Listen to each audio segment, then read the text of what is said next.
안녕하세요, 와시즈입니다. 오늘은 이제 전업 투자를 시작하기 전에 이해하면 좋은 세 가지 부분에 대해서 이야기를 해보겠습니다. 전업 투자에 관심이 있거나 전업 투자를 준비하시는 분이라면은 꼭 알면은 반드시 도움이 될 만한 이야기라고 생각을 합니다. 보통 사람들이 전업 투자를 시작하는 이유는 뭐 여러 가지가 있겠지만 가장 많은 경우가 재테크 투자로다 주식 투자를 하다가 수익이 많이 나는 거예요. 그러니까 처음 시작했을 때보다 종잣돈 규모도 커지고, 그리고 이때 뭐 회사 생활에 흥미를 좀 잃게 되는 거죠. 뭐 회사가 힘들다거나 아니면 일이 너무 바쁘거나 자기 시간이 없다거나 이럴 때 여유롭게 생활하면서 이제 주식 투자로다가 돈을 벌 수 있으니까 이런 자신감이 생겨서 시작하는 경우가 있고, 아니면은 본의가 아니게 일을 하기 어려운 상황이 발생할 수도 있어요.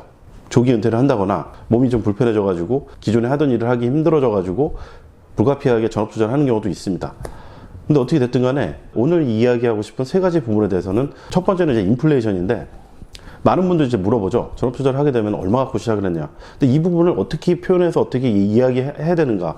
이 부분에 약간 좀 어려움이 있어요. 왜냐면은 시기에 따라 틀리다는 거죠.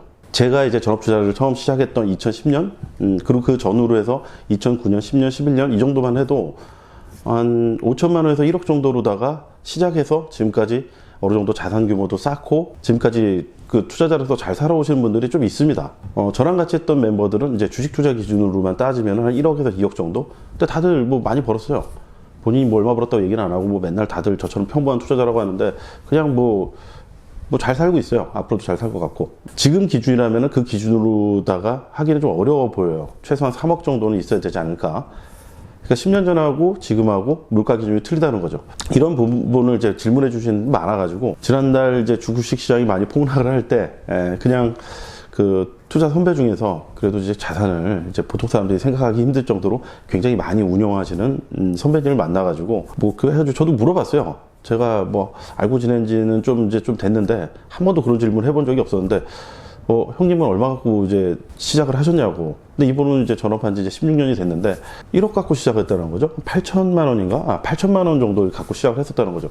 근데 그렇게 해서 지금 어마어마한 자산을 쌓았는데, 문제는 지금 8천만 원 갖고 시작을 해가지고 10년, 15년 동안에 비슷하게 할 수 있다. 아무리 이제 실력이 좋고 자기가 본인이 열심히 한다고 하더라도 시기적인 상황이라든가 다른 여러 가지 요인들이 받쳐주지 않으면 굉장히 힘들 수가 있습니다. 그러니까 이제 그분이 이제 처음 시작했었던 16년 전이라고 하면은 2003년, 2004년, 이제 이 시기라고 보면은 거의 가치 투자의 초창기여가지고, 당시에는 이제 저평가되고 굉장히 쌌지만 그 이후로다가 굉장히 성장을 하는 기업들이 많이 있었어요. 근데 지금은 그때와는 상황이 좀 다르기 때문에, 그리고 앞으로 물가가 올라갈 수 있는 부분도 감안해야 되기 때문에 그런 부분들을 고려하지 않고 종잣돈을 생각할 수가 없다라는 부분이죠. 그리고 인플레이션 관련해서 또 한 가지 드리고 싶은 이야기는, 전업 투자하기 전에 집이 있으면 굉장히 도움이 됩니다. 왜냐하면 우리나라 같은 경우는 인플레이션에 좀 개방된 나라라고 볼 수가 있어요. 전체 경제 규모의 70%가 대외 수출이라든가 대외 환경의 영향을 많이 받습니다. 한국 증시는 이제 뭐 글로벌 이슈에 항상 노출돼가지고 대외 이슈라든가 대외 변수에 따라가지고 굉장히 많이 출렁거리는데, 이 개방적인 뭐 수출 환경이라든가 여기에 따른 인플레이션은 사람들이 많이 생각을 안 하는 것 같습니다. 그렇기 때문에 앞으로도 우리나라 같은 경우는 글로벌 인플레이션에 노출될 가능성을 염두에 둬가지고 앞으로 생활비라든가 이런 것들이 늘어날 부분도 전부 고려를 해야 된다는 거죠. 아마 그래서 이제 코스톨라니도 그렇고 피터린치도 그렇고 집을 한 채는 가지고 시작하는 게 좋다, 이런 얘기를 괜히 한 게 아닌 것 같다, 이런 생각이 듭니다. 두 번째는 생활비나 현금 흐름에 대해서 준비를 해야 됩니다. 이게 단순하게 생각하기에는 좀 복잡한 부분이 있는 게, 보통 전업 투자를 시작할 때 이렇게 생각합니다. 내가 자산이 만약에 한 5억이 있다. 이제 이 정도면 충분하다. 1년에 20% 정도 아니면 10에서 20% 정도 수익만 내도 그래도 5천에서 1억 정도 수익이 나기 때문에 충분히 생활이 가능하다. 이제 그런데 이제 보다 안정적으로 하기 위해서 제가 미혼이라고 하게 되면은 1년에 이제 한 달 생활비를 200만 원 정도로 해서 2,500씩 뭐 4년치 정도를 미리 떼어놓고, 그럼 4억으로 시작해서 자, 연간 목표 수익률 20% 해가지고 8천만 원 정도를 벌면 나 이제 충분히 생활이 가능하고, 이제 드디어 경제적 자유를 좀 실현했으면서 삶의 질을 높여서 이제 생활할 수 있겠다, 이렇게 생각하는데, 생각처럼 그렇게 되지 않을 경우가 굉장히 많이 있어요. 이 생활이라는 게 물가가 올라갑니다. 아까 얘기했던 인플레이션이 올라가기 때문에 10년 전에는 월 200만 원으로 생활할 수 있지만 10년이 지나고 나면 300이 필요하고 500이 필요하고 이럴 수가 있어요.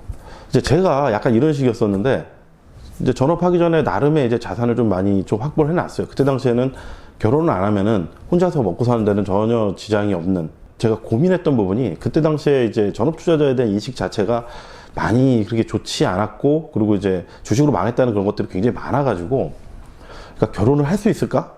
그냥 뭐 대기업 직장인의 이제 뭐 어느 정도 그 연차하고 그 직급도 되고 이때 결혼하면 굉장히 좋은데, 내가 만약에 대기업을 그만두고 전업투자를 한다고 하게 되면은 과연 결혼할 수 있을까? 이런 의문이 굉장히 많이 들어가지고, 그래, 그러면 이제 투자를 시작해가지고 정말 크게 성공하면은 그러면 이제 뭐 결혼할 수 있겠지 생각을 해가지고 그런 부분들을 많이 고려를 안 했어요. 그래서 혼자 전업투자하면서 200만 원 정도면 월 생활이 가능하겠다고 당시에 그 생각을 해서 자산 배분을 월 200 정도 해가지고 생활비가 나오게끔 그렇게 이제 자산 분배를 좀 해놓고, 그리고 주식에 대해서도 이 정도로 이제 시작하면은 열심히 해서 하면 되겠다, 그렇게 이제 딱 했는데, 의외로 전업투자 시작한 지 1년 만에 결혼을 하게 됐어요. 전업투자 시작 시점에 지금의 이제 와이프를 만나가지고 1년 동안 연애하고 결혼을 하게 됐는데, 그 부분을 미처 생각을 못 했던 거죠. 저희 와이프 같은 경우도 당시에 이제 대기업 계열사를 다니고 있었는데, 또 와이프가 또 한 1년인가 2년만 다니고 직장을 그만두더라고요.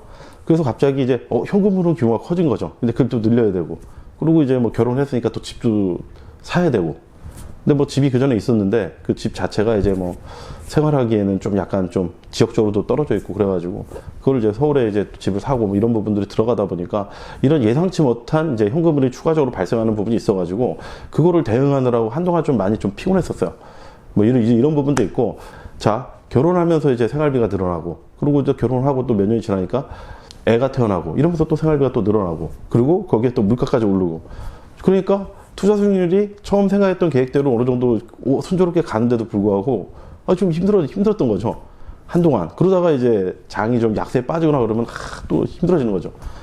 뭐 그 다음에 또 이제 또 해가지고 또 좋아지고 또 이겨내고 또 어려워지고 또 이겨내고, 그렇게 이제 이렇게 지나왔는데, 아무튼 그런 부분들을 충분하게 준비하고 그 생각해 놓고 거기에 대한 부분들을 맞춰가지 않으면 힘들어질 수가 있습니다. 그래서 이런 얘기를 드리고 싶어요. 주변에 이제 전업투자자 분 중에 저랑 비슷하게 시작하신 분 같은 경우는 당시 이제 한 10년 전에 한 8천? 뭐 이조가 8천 정도로 시작을 하셨는데, 근데 이분은 회사를 다니다가 저랑은 좀 틀리게 본의가 아니게 이제 회사를 그만두는 바람에 전업투자를 시작하게 된 이런 케이스인데, 그러면은 이제 또 굉장히 힘들어져야 되는데, 물론 이분이 이제 사회생활도 열심히 하고, 그리고 이제 투자를 굉장히 열심히 연구했던 부분도 있었는데, 중요한 거는 이제 와이프가 공무원이었어요. 공무원이다 보니까 기본 생활비는 되는 거죠. 그리고 이제 다행히 와이프가 그 생활비를 벌 테니까 그럼 이제 투자를 열심히 한번 해봐라, 그렇게 해서 이제 가족의 응원도 있고, 그러다 보니까 투자 규모는 처음에 크진 않았지만, 또 하필이면 또 시작 시기가 또 하락장의 정점인 시기였죠. 하락장의 정점을 막 지나고 이제 올라오려는 시기이다 보니까 뭐 시장 상승과 맞물려 가지고 시너지가 되면서 빠르게 이제 자리를 잡는 데 좀 성공을 했습니다. 이제 이런 부분들을 고려해야 되는 거죠.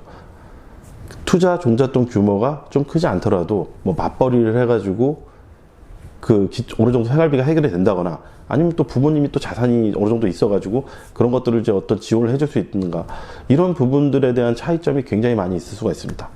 이 부분이 생각보다 중요합니다. 이 생활비 때문에 무너질 수가 있어요. 하락장에서 한 6개월만 더 버티면 되는데 그 6개월을 버티기가 힘든 거죠. 심리적으로. 여기서 더 무너지면은 안 되니까. 그런 부분들이 있으니까 이 부분을 충분히 고려해 볼 필요성이 있습니다. 그리고 이제 세 번째는 직업적으로 이게 적성에 맞느냐. 이게 또 굉장히 중요한 부분이에요. 이게 어떤 부분이냐면은, 내가 회사 다닐 때는 그 회사에서 있었던 좋았던 점들은 사실 잘 기억이 나지 않아요. 기억이 안 난다기보다는 그걸 좀 외면하고 싶은 거죠. 당장 내가 전업투자를 해야 되는데 거기에 나름의 명분을 쌓습니다. 나 회사 생활 힘들었어. 이 상사, 그리고 이제 동료, 나는 열심히 하는데 다른 사람들 때문에 내가 뭐 피해받는 이런 느낌이 있을 수도 있고, 아니면 경쟁이 너무 치열한데 이런 경쟁 자체가 난 너무 싫다, 이렇게 생각할 수도 있는 거죠. 아니면은 안정성이 불안한 거죠. 이 직장 내가 정말 10년을 다닐지 20년을 다닐지, 정말 50이 될 때까지 다닐 수 있으면은 다니겠지만, 우리나라의 많은 기업이 최근 한 20년 동안에는 안정성이 좀 떨어졌습니다. 굴지의 대기업도 그렇고, 물론 이제 본인의 특별한 능력이라든가 업무 능력이 탁월하고 정말 뭐 어떤 남다른 능력이 있어가지고 직장 생활에 오래 버텨나갈 수 있으면 상관이 없겠지만, 이제 그런 부분들이 있다 보니까 이런 것들이 이제 전업투자를 하게 되는데 사람들한테 의미로 다가오는 거죠. 근데 막상 전업투자를 시작했는데 이게 나한테 적성이 굉장히 안 맞을 수가 있어요. 지나고 나 보니까 전업 투자를 하게 되면 좀 어느 정도 지나고 나면은 이제 자기 혼자의 일이 될 가능성이 좀 높아요. 뭐 스타디를 하고 사람들이랑 교류를 하고 한다고 하더라도 사람마다 성격도 틀리고 보는 포인트가 틀리고, 근데 막상 시작해 보니까 나는 남들과 협업하는 거에 굉장히 익숙해져 있었다는 거죠. 그러니까 내가 하는 일을 다른 사람한테 이야기하고 거기다 피드백을 받고, 아니면은 내가 하는 거에 대해서 꼭 분업을 하기를 원하는 사람도 있고, 근데 그런 것들이 안 되고 혼자 모든 거를 책임지고 의사결정을 하고 이런 부분 자체가 안 맞을 수가 있습니다. 그렇게 되면은 돈을 벌더라도 좀 많이 힘들어지는 거죠. 시간이 지나고 나서 자연스럽게 이제 적응을 할 수도 있겠지만 적응하지 못할 수도 있는 거죠. 그런 것도 있고, 그리고 전에 이제 제가 이제 다른 영상에서 한번 전업투자자로 힘든 거, 뭐 외로움이라든가 안정성 이런 얘기를 했는데, 그런 부분들이 막상 나오고 나서는 더 크게 다가올 수가 있다라는 거죠. 이게 이제 저는 굉장히 중요한 포인트라고 생각을 합니다. 근데 이게 또 힘든데 사람은 또 적응의 동물이라고 3년에서 5년 정도가 지나면은 전업투자들끼리 가끔씩 만나면 또 이런 얘기를 해요. 뭐 제가 그런 얘기를 많이 했던 것 같은데 3년이 지나면은 넘어설 수 없는 강을 건넜다. 그러니까 다른 일로다가 다시 복귀하기가 힘들어질 수도 있다, 이런 부분이죠. 그 힘들어졌다는 게 그 적응을 했다 이런 거죠.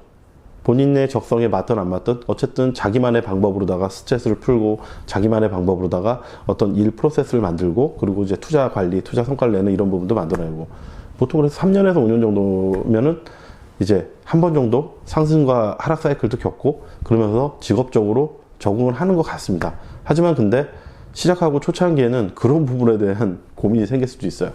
그러다 보니까 이상한 짓을 해요. 이상한 짓을 한다는 게 괜히 무슨 뭐 회사 생활 때 본인이 그런 거 싫어서 나왔다 그렇게 얘기를 하면서도 막 다른 사람한테 이렇게 일해야 된다 해가지고 막 강요하고, 투자 스타일 딱 이거 해가지고 같이 해야 된다.